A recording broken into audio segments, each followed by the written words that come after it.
room and flipped it upside down, then they had a blood pour out from the bed, and then when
why, hello there YouTube and welcome back to 31.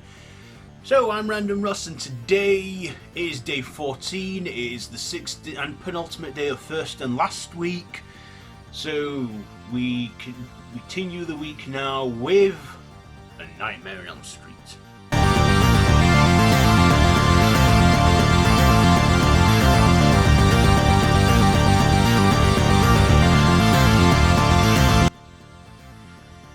So yes, today I am reviewing this one, the first installment of the Nightmare on Elm Street franchise, and in this, of course, we see a group of teens having nightmares of a creepy man with a bladed glove and burns named Freddy Kruger, who's picking the group off one by one, only for our final girl Nancy to find out a truth about Freddy Kruger and how the parents of Springwood took matters into their own hands after he got off on a technicality, and Freddy comes back as a dream demon to punish their children by killing them in their dreams, and if they die in their dreams, they die for real.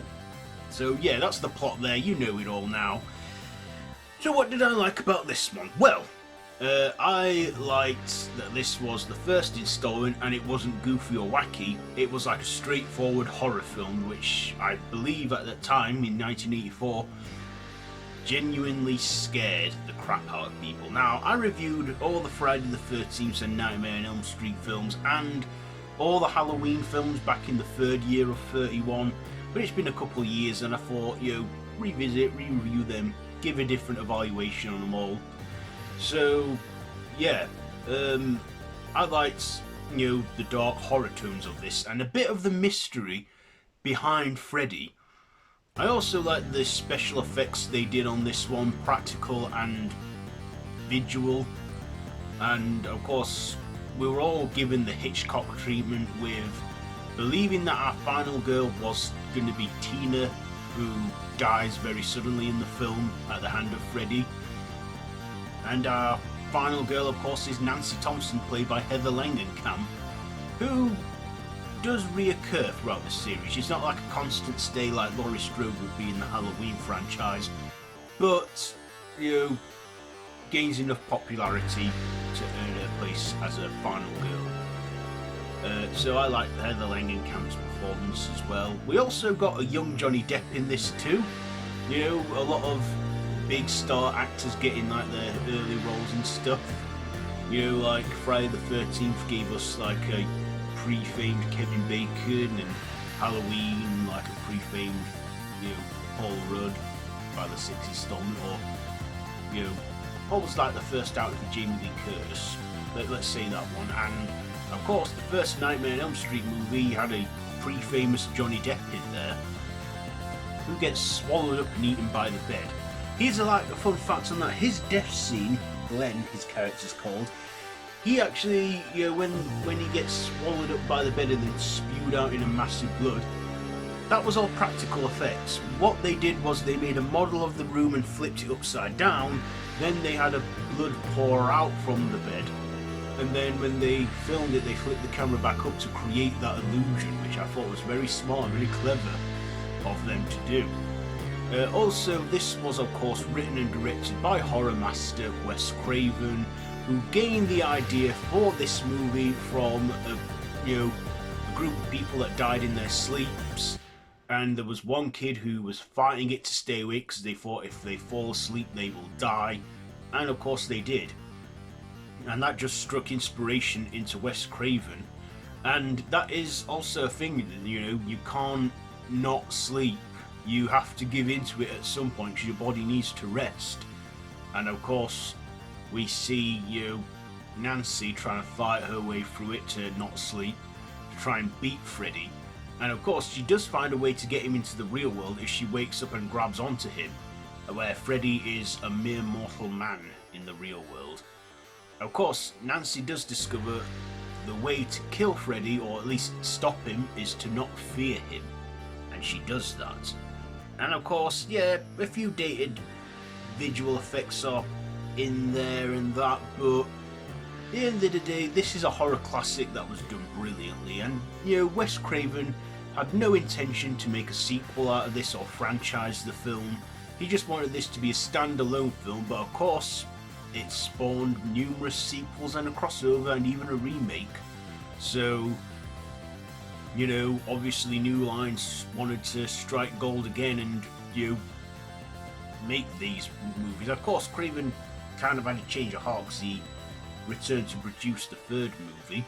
We also had John Saxon in this, who we all know from Black Christmas and many other horror features, and of course he played Nancy's father in this, Donald Thompson, the sheriff. And we got, of course, we can't not talk about Robert Englund as Freddy Kruger. The role has gone on to immortalise him, and of course he's only ever become known for that role, but you know what, I don't think Robert Englund minds that. He's known as Freddy Kruger, and the makeup effects for the first movie were pretty good, all them burns and shriveled upness. Of course, throughout the films, the makeup would go on to change and look a bit different throughout the films because, well, it's due to the different makeup teams. And of course, we had the bladed glove, which was his signature weapon, which I think was kind of a creative choice there, and the glove with the knived fingers and the way he tortured and killed people with it. Including that bathtub scene where Nancy's sort of falling asleep in the bath and we see Freddy's hand rise up from the water.